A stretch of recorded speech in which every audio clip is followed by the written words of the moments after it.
समाज रे समस्या अच्छी कौन कौन समस्या ना रोग अच्छी करज अच्छी कली अच्छी दुर्घटना अच्छी घृणा अच्छी ईर्षा अच्छी सबू अच्छी एगुड़ा किए कर सबुड़ा हूँ व्यक्तिगत रोग हूँ व्यक्तिगत करज हूँ व्यक्तिगत कली हूँ व्यक्तिगत दुर्घटना हूँ व्यक्तिगत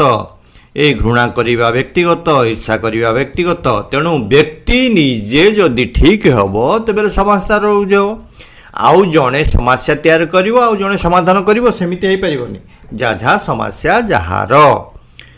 आपणा बंधु आपे नर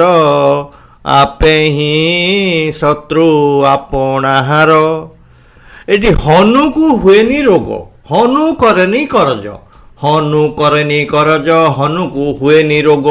हनुर नाही समस्या। जय जगन्नाथ जय लोकनाथ।